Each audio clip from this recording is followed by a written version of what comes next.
Welcome to the Power of Purity podcast, the show that empowers men to experience their sexual gift in a healthier way. Now here's your host, Tony Ingrassia. Hello, guys. Welcome back to the Power of Purity podcast. I'm glad you could be with us today. And if you've been listening the past several episodes, you know that I've been sharing much of my own story and journey, kind of cascading into the time that I met my wife and we got married, and then our story together from there forward. And I'm really excited today because I have a very special guest, which is my wonderful, beautiful, awesome wife, Sheri. And she's going to join us today and just share some of her heart and her thoughts about our story and everything we've been through together. So do you want to say hi, babe? Hi, everybody. I'm glad to be here today. I'm glad you're here too, babe. Well, as you know, I've been sharing my story the past several episodes, and you and I know our story better than anybody, I guess. Isn't that right? I would hope so.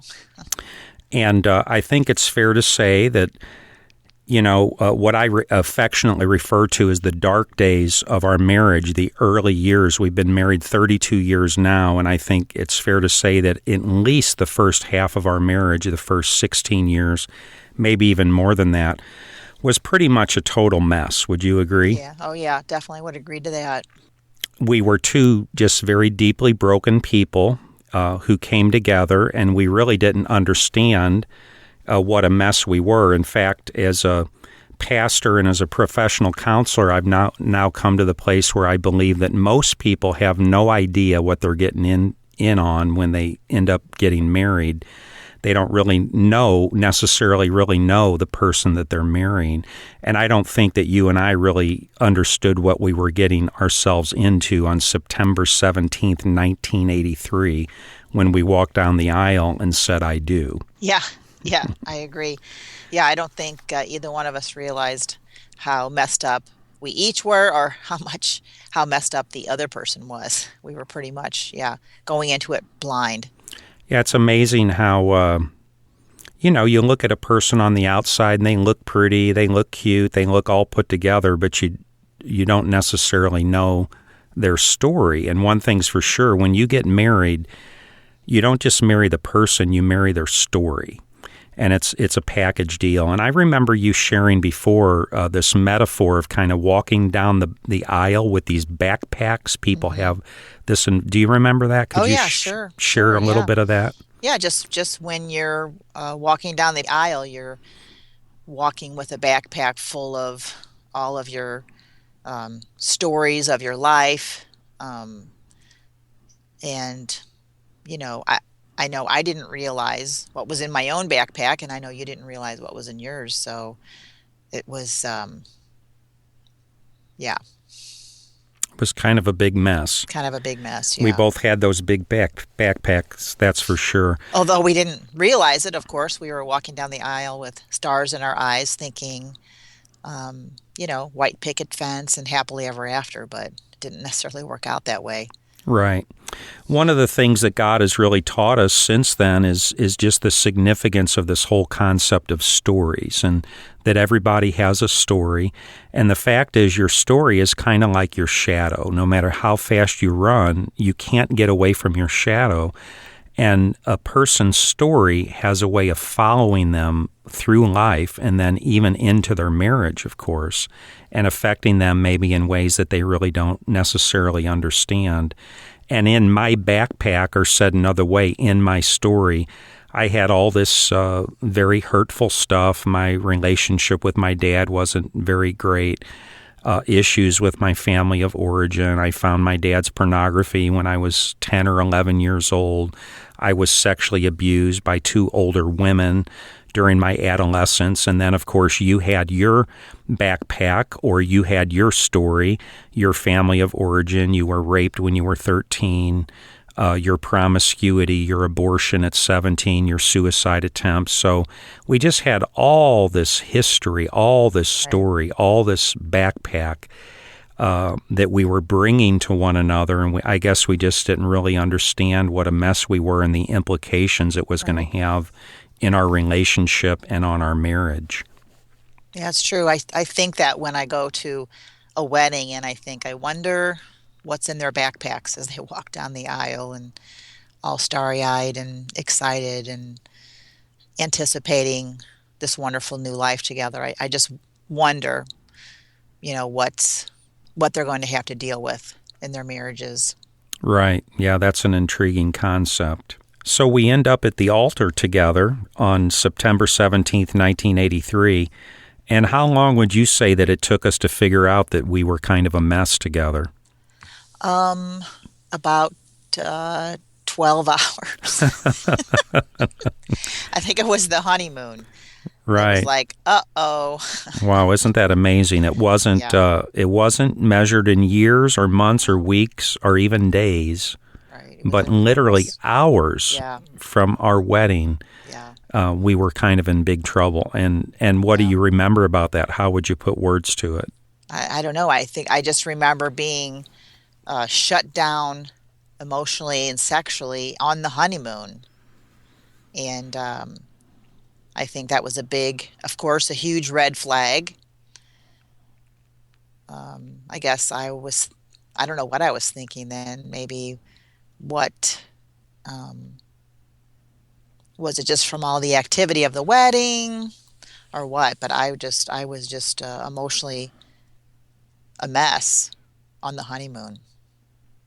I remember that. I remember feeling really confused by it that we had just gotten married and it just was obvious that you were very shut down emotionally, relationally, sexually. I know the event did happen on our wedding night, but it was obvious to me that it's like your body was there, but you weren't really there, you know. Right. And I knew something was wrong. I thought maybe it's just the helter-skelter of the wedding and things will be better tomorrow. And but tomorrow never came, and we were off and running, and it just seemed like we were a mess literally from our very first day. Yeah, I think we call it, a lot of times when we talk about it, we call it the train wreck. Right, right. That's for sure. That's a very fair term, I think. Well, how would you put words to why you were so shut down, babe? What was it about your heart, your story, that brought you to a place where you were so shut down in that way? Well, I don't know. Of course, I understand it now. Back then, it was very, very confusing and upsetting. And I honestly, I didn't understand it at the time. And because whenever you and I would be attempt intimacy between us, I I just would feel um, feel a lot of anger. I would feel a lot of rage come up inside of me. I remember feeling like I was being raped. Not that you were doing anything in particular to make me feel that way, but something about sex and intimacy made me feel anger and rage. And so after a while, I'm like, I don't want anything to do with this if it makes me feel this way. But of course, had absolutely no understanding of what was going on. Right. And of course, through our therapeutic process, years later, we would begin to understand the stories of our life. And as God invited you into your own story and you started unpacking it and you kind of started connecting the dots, dealing with some things that represented the deepest hurt and pains of your life, things that you had never, ever dealt with before, like being raped when you were 13 and then your promiscuity and the abortion. And the fact of the matter is that at the epicenter of the issue of sex was the reality that I just always use the word yucky. It's like sex represented the deepest hurt and pain and shame of your life and your heart and your soul, and it made you feel yucky. And so there was Well, like this. I think yucky is even a nice word for it. I mean, it literally, I felt rage, but I didn't understand it. Yeah, So that's I think it's more profound than just yucky. right. That's powerful, babe. Yeah. So there was just all this unsettled business between you and yourself and you and God and you and your past and you and sex. And as a result, you just were in a place where it was profoundly difficult for you to function sexually in anything that resembled a healthy manner, Right. And then, of course, on top of all that was the fact that you were married to a pretty ignorant husband. Is that fair to say? I don't know if that's a good word. Well, the thing is that you certainly had your issues with sex. Yeah. That was like on you, Yeah. a lot of your history and story. Before we even met, you had your issues just like I had mine. But then on top of it, when we did get married, there was a lot of relational issues between the two of us that really complicated things and kind of made the situation go from bad to worse. Because I think what was going on for me, kind of from my end of it, was, of course, I was a young man with a sexual addiction at this point early in our marriage, which I didn't understand. I didn't understand that I had a sexual addiction. And I think the sexual energy that was alive in me was very misdirected. In the Power of Purity conference, I do a session called Love Sex versus Lust Sex.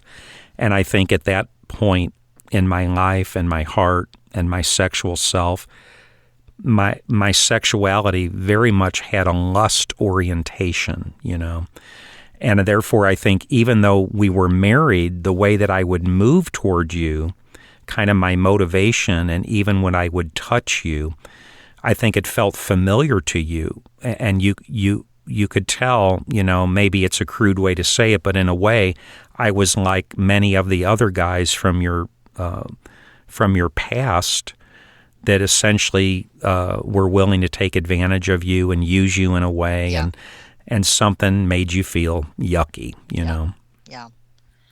Well, and of course, like I already said, I didn't understand that at the time, and I just felt I was just such a I was just emotionally shut down too, which was part of my past history and story. Really hated myself very much, and just being unable to respond sexually just confirmed my self-hatred. And for years we didn't really even consider that you had issues with a sexual addiction. That wasn't even really named or labeled for a long time, because for many years we were both trying to figure out what's wrong with Sheri, because I felt like I had this label on my head for years and years in our marriage. Sheri has a problem with sex. Right. Which, of course, was part of the problem, but it wasn't the whole problem. And so for many, many, many years, our whole focus was on trying to figure out what the heck is wrong with Sheri, because she's got a problem with sex. Right. And then to add insult to injury, the way I treated you was so terrible because I just didn't handle it well. I was a young man with a sexual addiction. I had my own issues and hurts and brokenness from the past, just like you did. And when we weren't able to function sexually together in our marriage, I didn't handle it well. I took it personally. Of course, I felt hurt. I felt rejected. Here I am struggling with sex my whole life and acting out sexually in ways that I knew God would not approve of. And finally, I'm married. I have a woman, a wife, and I can finally have sex, legal sex in the eyes of God. And it's supposed to be okay. Right. And God won't even be mad at me, Yeah. And wouldn't you know, the woman that I'm married to wants nothing to do with sex. So I would feel hurt and confused and upset and disoriented, and then I'd take it out on you. I'd be angry. And you would really you stopped talking to me. You wouldn't talk to me. So, right. Very early on in our very first tiny little house, I can remember that. I remember one time just being so confused and upset, and I stood in the middle of this tiny little house and screamed at the top of my lungs, "Why won't you talk to me?" Right, I remember that. That's terrible. And it was a way, I guess it was a way for me to punish you. I probably was doing it on purpose. Maybe sometimes I was just overwhelmed and didn't even know what I was doing, but I knew that I felt hurt by you. I felt rejected by you. I felt angry. I was mad at you. I was mad at God. Sometimes I would want to punish you. And I remember those dark days when I literally sometimes would not talk to you for days at a time. I was so filled with contempt and anger. So it was like this vicious cycle. I already hated myself. I was very confused. I didn't understand what was going on. I couldn't have sex with you without feeling this rage. And then you weren't talking to me. So it was like this vicious cycle that we just never got out of. And it just kept getting worse and worse and worse. Right. It was so terrible, for sure. And we lived that way for a long time, for years and years and years. And eventually what happened is, we were very dysfunctional, I guess in every way. I think relationally, emotionally, sexually, verbally. We didn't know how to talk or communicate. Right. Yep. And what I began to do, I think, in a short matter of time is I began to act out because I still had my sexual addiction, and I wasn't getting sex from my wife, and I think sometimes I felt justified. And I felt angry at you and angry at God, and then I didn't even care. I just thought, fine, if my wife won't even have sex with me, then I'll just take care of it myself. And so I was filled with lust. I would masturbate compulsively. I didn't do it a lot, but several times I went to strip clubs on the east side. I would look at pornography on occasion, although I never did have a real big problem with porn. And the big thing is that I eventually began to act out sexually, and I became involved in several different adulterous affairs during the course of our marriage, including an emotional affair with your sister, and then a sexual affair with your best friend, who was my best friend's wife at the time. And that's one of the most shameful things about my life. So, Jesus said in John 10:10, the thief comes to steal, kill, and destroy. And our situation was going from bad to worse. And without a doubt, the devil was just trying to close the deal on the destruction of our lives. Yeah. Yeah, I think it's hard to even really reflect on it. I know we talk about our stories and all that, but just like right now, sitting here talking about it, it's hard to even imagine that was us, like that was our lives. Like, who were those people and why were they acting like that? And why were we stuck for so long? It seems like a different lifetime ago, doesn't it? It really does. Yeah. And it's amazing how you look back at things in your own life like that, and you're ashamed and you have regrets. And you're horrified, and you think to yourself, oh my God, who was I? It's like, what was I thinking? Yeah.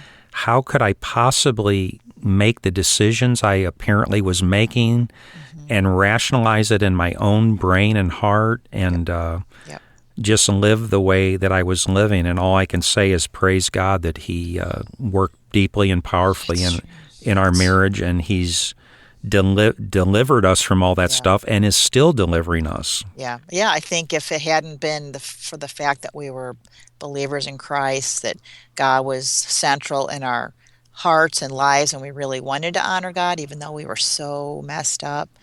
I think if it hadn't been for that huge aspect, we for certainly would be divorced. I know that you and I both at different times were despairing of life. I wanted to kill myself. I wanted out because the pain was just so great, and it was just so hard and confusing and upsetting. And we lived in the same house like that for just years and years and years.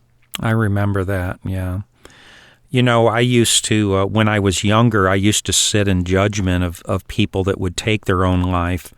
I was that stupid, I thought, I saw these people as pathetic human beings who were weak and pathetic, and how could you ever get to the place where you would want to take your own life? And in the darkest of days, when you and I were just such a mess and everything was so terrible, I remember coming to the place where I was despairing of life myself, And I thought to myself, if this is my life, I don't want it anymore.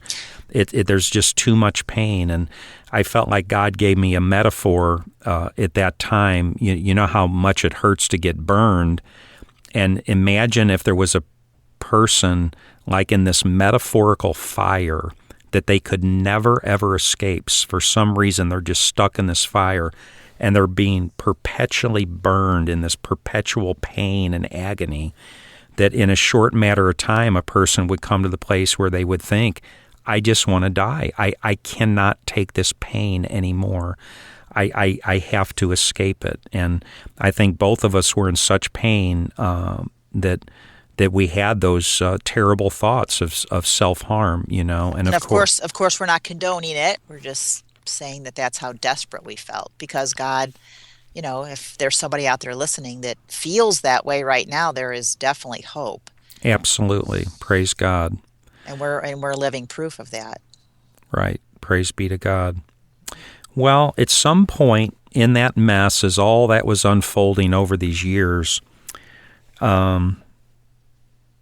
I was involved in this sexual affair with your best friend. The affair went on for a long time, 5 years. Although when it all did finally come out into the light, she said that we had been together 10 different times. I didn't think it was that much. But anyway, just to give a sense of regularity, 10 times over 5 years, that would be an average of every 6 months. The point being, it wasn't a perpetual, constant thing for 5 years. And I think part of that was just the cycle that I myself would go through. I would act out, and then I would feel so terrible and so guilty and so ashamed of myself. And I'd tell myself, Tony, what are you doing, you idiot? You can never do this again. And I'd try so hard to not do it again. And maybe months would pass, and then something would happen again. But eventually I came to this point under the ministry of what I call God's heavy hand, where I just knew I cannot live like this anymore. It's a terrible day when you look at yourself in the mirror and you're disgusted by what you see. You don't even like yourself. You realize that you're living in your life and acting out in a way that's in violation of your very own conscience. And so I just knew that I had to confess. I had to tell you. And I think it was really an act of desperation to try to get us to change. And I remember the night that I came to you to confess what I had been doing, that I had had these affairs and I was having this affair. And I believe I said to you, I don't want to get divorced. And I guess you can divorce me if you want, but I want to fight for our marriage. All I know is we cannot live this way anymore. We can't live like this. It's horrible.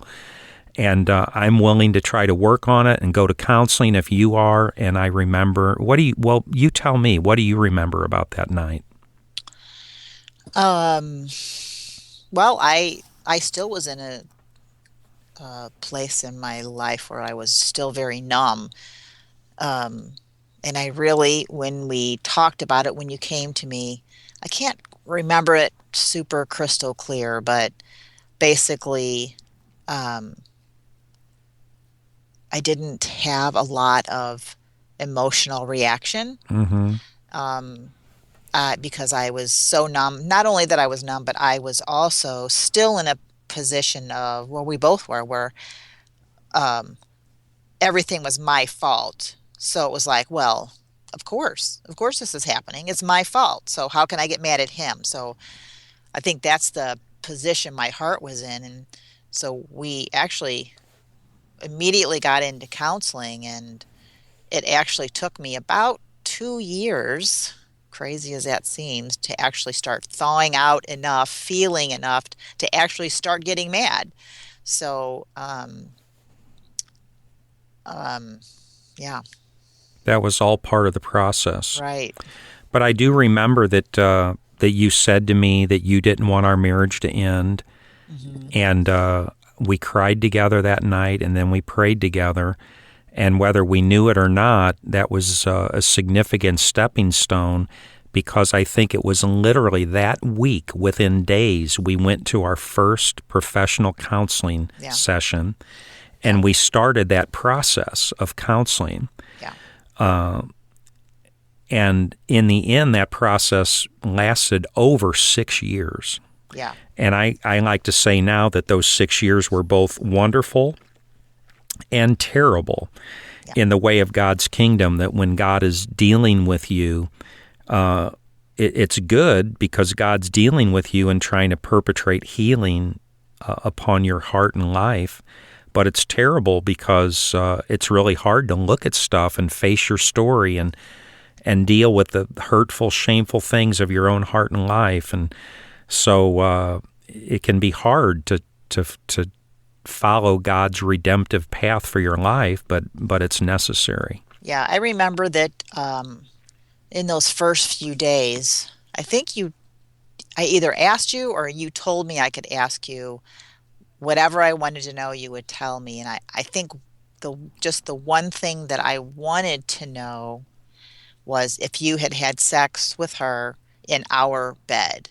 Right. Which had happened. And so at that point, I wouldn't sleep in our bed anymore. I didn't want to sleep on that mattress. I didn't want to sleep in there anymore. Rightfully so. Yeah. So I think we went out and bought a whole new bedroom set.